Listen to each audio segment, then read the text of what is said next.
Assalamualaikum warahmatullahi wabarakatuh. Halo, bertemu kembali bersama saya Nurul Syifa.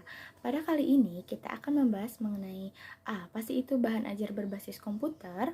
Ya, bahan ajar merupakan uraian materi yang dapat digunakan secara mandiri oleh siswa, di mana ini adalah bertujuan untuk mengembangkan motivasi belajar sehingga tercapailah tujuan dari pembelajaran itu sendiri. Adapun untuk pengertian dari bahan ajar berbasis komputer, yaitu bahan ajar yang berisi materi-materi pembelajaran di mana materi pembelajaran tersebut disampaikan langsung dengan menggunakan media komputer dan berguna untuk memotivasi belajar siswa. Menurut Munawaroh, pengertian bahan ajar berbasis komputer itu dibagi menjadi 3. Yang pertama ada Computer Assisted Learning.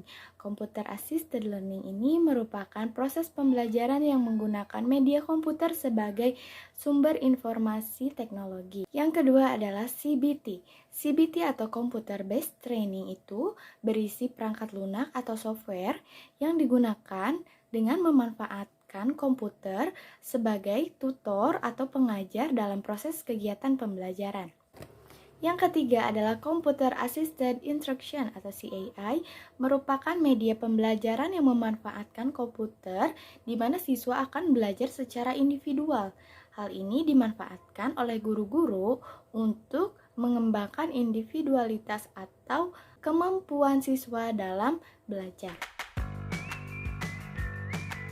Materi berikutnya mengenai bentuk-bentuk pembelajaran berbasis komputer. Yang pertama ada menggunakan media presentasi. Ya, seperti yang sedang saya lakukan saat ini, saya menggunakan mode presentasi kepada Anda semua.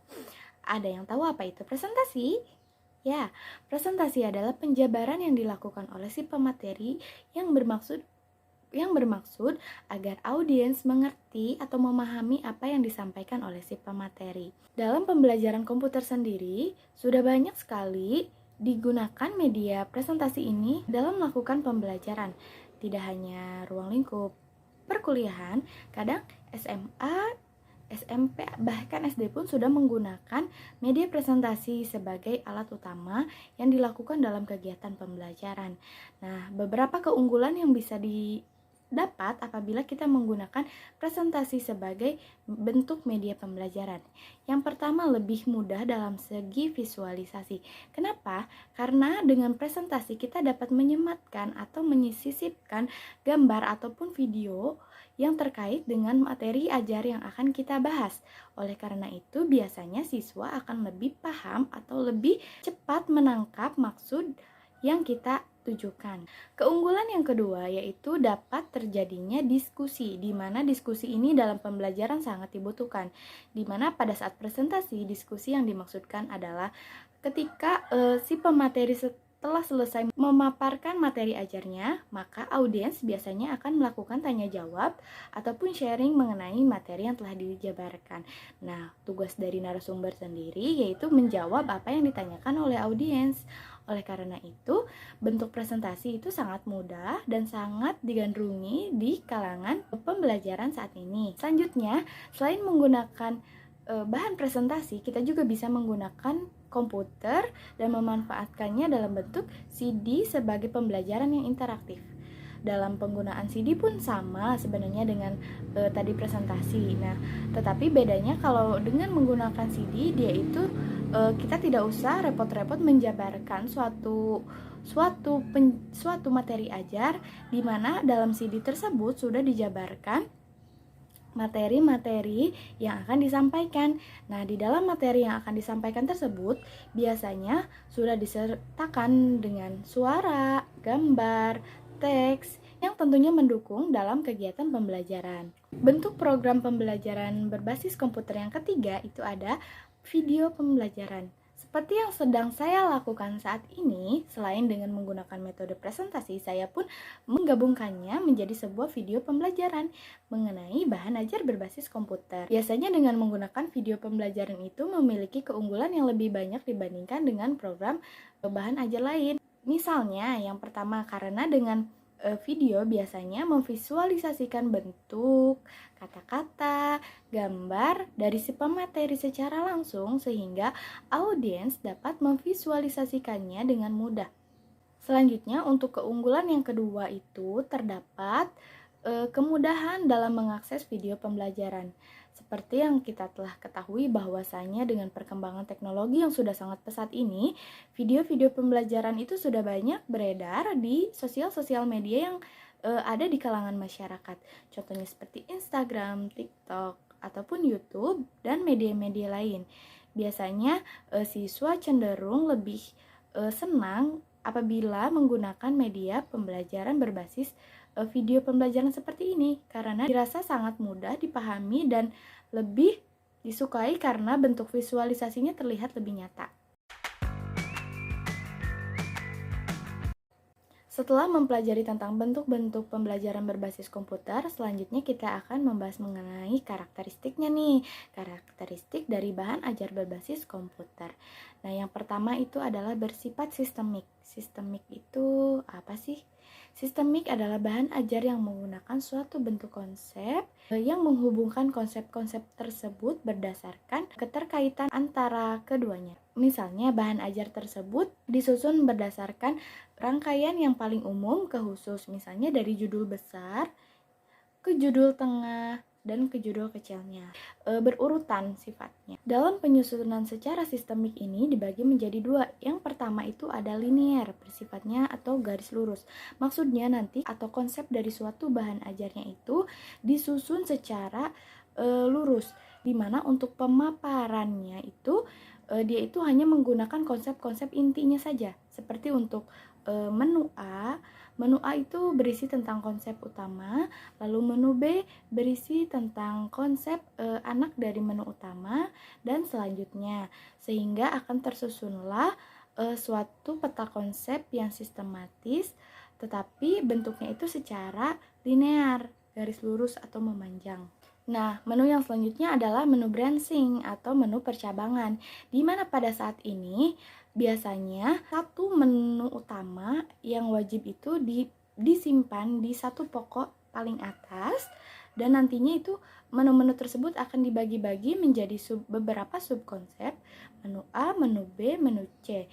Nah, nanti dari setiap menu A, menu B, menu C itu nantinya akan dipaparkan lagi atau dijelaskan lagi keterkaitannya, sehingga akan tersusunlah suatu peta konsep yang walaupun berbentuknya percabangan ini, tetapi dia dapat dianalisis secara mudah oleh siswa.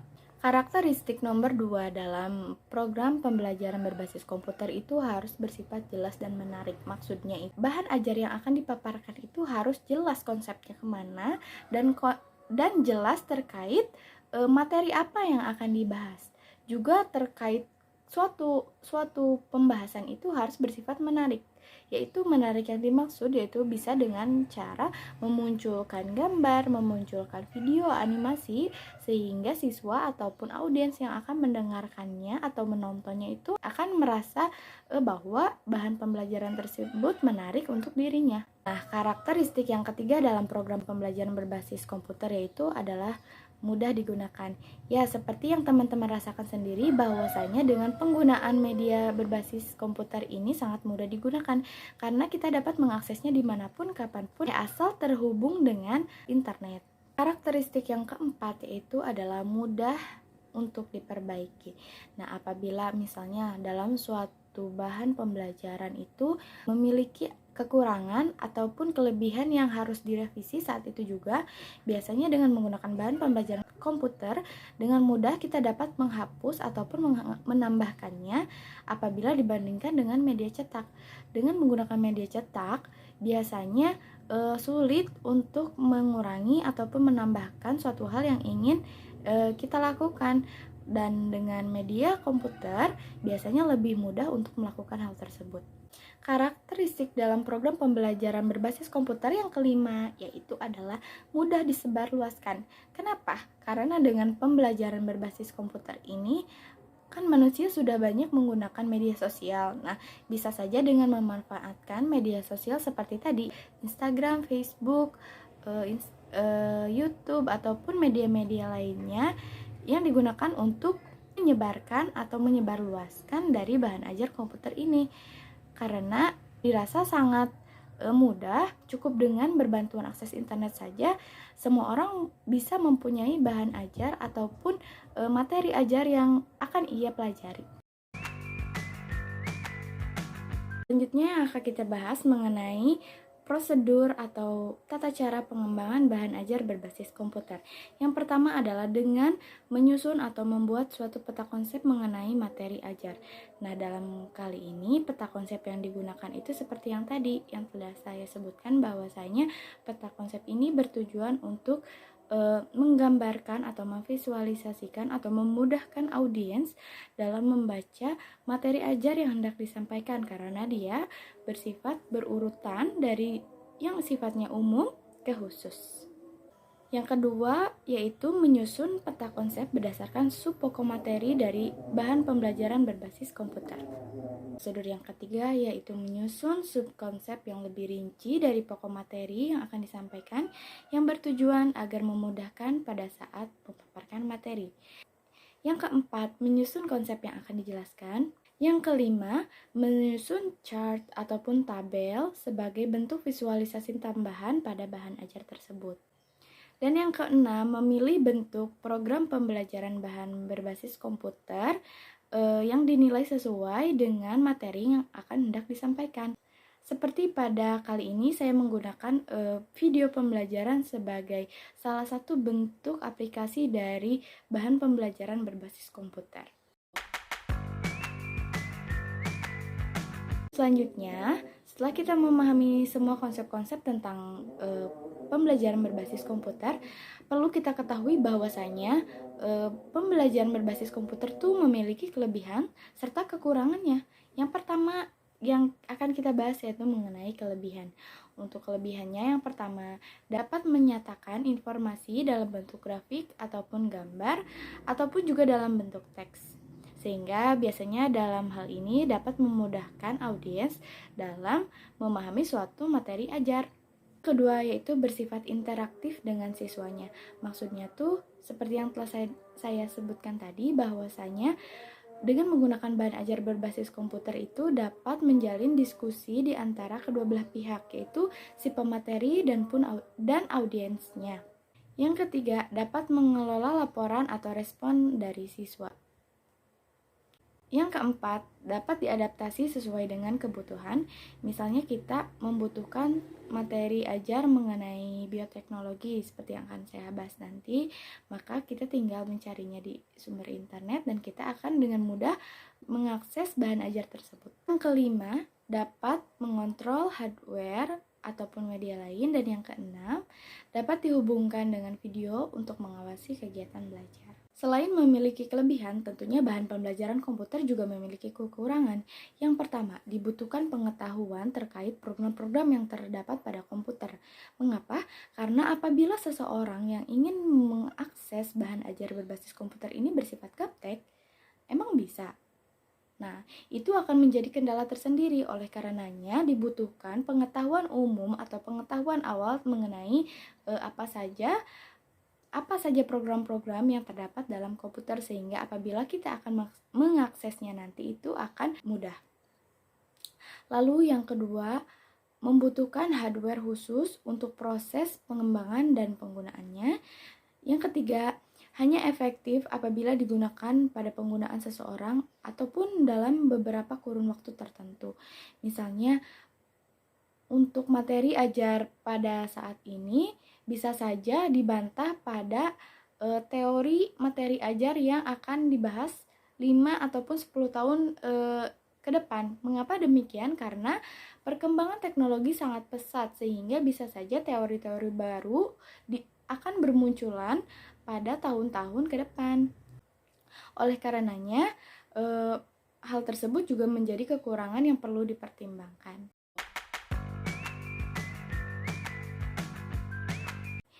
Nah, setelah kita membahas mengenai bahan ajar berbasis komputer, tentunya tidak afdol atau tidak asik rasanya kalau kita tidak membuat atau menampilkan secara langsung materi ajar seperti apa sih yang akan kita bahas.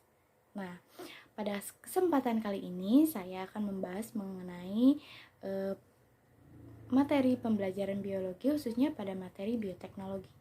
Sebelumnya, apakah ada yang tahu apa itu biologi? Ya, biologi adalah ilmu pengetahuan yang membahas tentang makhluk hidup, terdiri dari mikroorganisme, manusia, hewan, dan juga tumbuhan. Nah, biasanya juga dalam biologi kita mempelajari tentang struktur, fungsi, anatomi, fisiologi, baik itu dari manusia, hewan, tumbuhan, ataupun lainnya. Nah, untuk selanjutnya, mengenai karakteristik dari biologi atau sains ya.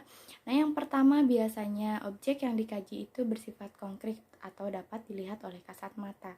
Seperti yang sudah kita ketahui bahwa makhluk hidup tentunya kita dapat lihat dengan kasat mata ya. Ada manusia, hewan, tumbuhan. Nah, terkhusus untuk mikroorganisme kita akan mempelajarinya dengan menggunakan berbantu alat, yaitu sama-sama kita ketahui alatnya bernama mikroskop. Yang kedua, bersifat empiris atau dapat dikembangkan melalui dasar pengalaman nyata. Yang ketiga, memiliki prosedur yang bersifat baku dan juga sistematis. Yang keempat, menggunakan cara berpikir yang logis. Dan yang kelima, hasilnya berlaku untuk umum. Dalam mempelajari biologi tentunya terdapat tujuan yang diharuskan atau dipahami oleh setiap siswa yang mempelajarinya. Yang pertama, memahami konsep dan keterkaitan antara makhluk hidup, misalnya manusia dengan hewan, interaksi manusia dengan tumbuhan, ataupun sebaliknya. Tujuan yang kedua yaitu memiliki pengetahuan untuk menanamkan prinsip dan sikap dasar ilmiah. Dan yang ketiga, penggunaan gagasan biologis ini menciptakan karya teknis yang relevan dengan kebutuhan manusia yang ada pada saat ini. Selanjutnya, pembelajaran biologi yang akan kita bahas lebih lanjut itu mengenai materi bioteknologi. Ada yang tahu nggak sih apa itu bioteknologi? Bioteknologi berasal dari kata bio yang artinya hidup, tekos yang artinya alat, dan logos yang artinya ilmu.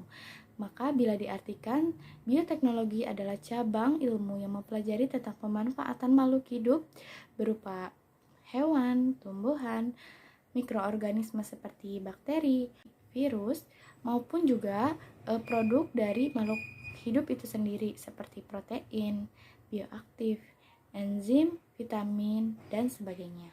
Biologi sendiri digolongkan menjadi dua macam. Yang pertama ada bioteknologi sederhana atau konvensional dan bioteknologi modern. Yang pertama adalah bioteknologi konvensional. Bioteknologi konvensional yaitu ilmu yang menggunakan mikroorganisme dan proses biokimia melalui penggunaan peralatan ataupun metode yang sederhana. Salah satu bentuk pemanfaatannya yaitu ada dengan pembuatan yogurt. Yogurt sudah sama-sama kita ketahui bahwasanya yogurt itu merupakan proses fermentasi yang dilakukan oleh bakteri Lactobacillus bulgaricus, di mana awal mulanya itu yogurt itu berbentuk susu. Tahu kan susu? Nah, apabila telah difermentasi oleh bakteri tersebut, nantinya susu tersebut akan berubah menjadi yogurt. Contoh lain dari pemanfaatan bioteknologi konvensional ini adalah dengan pembuatan tepung menjadi roti, di mana tepung ini akan difermentasi oleh bantuan dari mikroorganisme Saccharomyces cerevisiae menjadi berbentuk roti. Nah, ataupun ada juga pemanfaatan dari kacang kedelai yang difermentasi oleh mikroorganisme Rhizopus oryzae menjadi sebuah tempe. Contoh lain dari pengaplikasian bioteknologi konvensional itu pada bidang nutrisi, contohnya ada enzim amilase dan enzim lipase yang kedua-duanya itu menggunakan pemanfaatan dari mikroorganisme Aspergillus niger yang digunakan dalam melembutkan adonan roti dan juga industri lemak dan minyak. Manfaatan bioteknologi konvensional dalam jenis energi alternatif biasanya diubah menjadi suatu produk bahan bakar alkohol yang memanfaatkan mikroorganisme Saccharomyces cerevisiae menjadi bentuk dari bentuk awal yaitu selulosa yang berasal dari jagung. Atau bisa juga dengan pemanfaatan biogas, misalnya gas metana dengan pemanfaatan dari mikroorganisme Methanobacterium sp. Nah, setelah kita tadi mempelajari sedikit mengenai bioteknologi berbasis konvensional, ada juga tadi satu setelah saya sebutkan bahwasanya bioteknologi itu ada yang namanya bioteknologi modern. Apa itu bioteknologi modern? Bioteknologi modern adalah bentuk manipulasi gen makhluk hidup untuk membuat organisme dengan sifat yang diinginkan melalui rekayasa genetik DNA. Di mana dalam pemanfaatannya itu kita akan mempelajari yang namanya biokimia, mikrobiologi, genetika, biologi molekuler. Nah, pembelajaran tersebut adalah bentuk aplikasi dari biologi modern. Adapun untuk sifat atau kualitas dari biologi modern, yaitu yang pertama, pengetahuan bersifat steril. Yang kedua, penggunaan konsep rekayasa genetika. Yang ketiga, kemampuan untuk memanfaatkan organisme baru. Yang keempat, penggunaan peralatan yang lebih modern. Yang kelima, memproduksi dengan jumlah yang banyak. Dan yang keenam, kualitas bersifat standar dan terjamin. Nah, adapun bentuk dari pemanfaatan bioteknologi modern itu yang pertama ada yang disebut dengan kultur jaringan. Kultur jaringan merupakan teknik perbanyakan tanaman secara vegetatif yang memanfaatkan totipotensi tanaman. Apa sih totipotensi tanaman itu? Yaitu kemampuan setiap sel pada tumbuhan untuk tumbuh menjadi individu baru dengan ciri-ciri yang sama dengan induknya. Jadi, hasil dari anakannya tersebut nanti tuh sama persis dengan induknya. Adapun untuk prinsip dari kultur jaringan sendiri yaitu untuk menumbuhkan jaringan dan sel tanaman dalam media buatan yaitu bebas dari mikroorganisme secara aseptik sampai matang menjadi suatu bentuk tanaman yang utuh.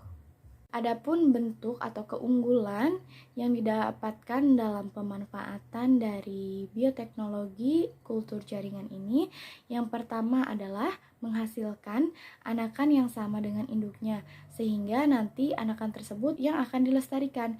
Misalnya untuk tanaman langka, maka dengan pemanfaatan bioteknologi ini cukup dan sangat membantu sekali. Nah, nomor 2, perbanyakan tanaman secara lebih cepat dan juga lebih banyak. Tentunya hal ini tidak mungkin bisa dilakukan apabila kita menggunakan penanaman secara konvensional. Yang ketiga, kita juga bisa melakukan penanaman tanaman dalam waktu yang relatif singkat serta menggunakan fasilitas atau menggunakan tempat yang seadanya. Karena biasanya pemanfaatan dari kultur jaringan ini tidak memerlukan tempat yang cukup luas, cukup tempat yang kecil, tempat yang sempit pun bisa digunakan untuk pemanfaatan dari kultur jaringan. Selanjutnya, pemanfaatan dari bioteknologi modern yang kedua selain kultur jaringan juga ada dengan organisme transgenik. Apa itu organisme transgenik? Organisme transgenik adalah organisme yang mendapatkan gen-gen dari organisme lain berupa bakteri, virus melalui rekombinasi DNA. Jadi pencampuran antara DNA hewan apa dengan hewan apa seperti itu. Nah, adapun untuk hasil dari organisme transgenik ini misalnya pada tanaman, pada buah-buahan bisa saja misalnya dihasilkan semangka yang tanpa biji, buah stroberi dengan warna biru, ataupun perkawinan silang misalnya antara domba A dengan domba B yang beda jenis. Nantinya setelah disilangkan akan menghasilkan varietas baru yang tentunya memiliki keunggulan yang dimiliki oleh kedua induknya itu. Jadi tentunya dengan pemanfaatan dari bioteknologi modern ini sangat membantu dalam melestarikan atau membuat organisme baru di dalam kehidupan ini.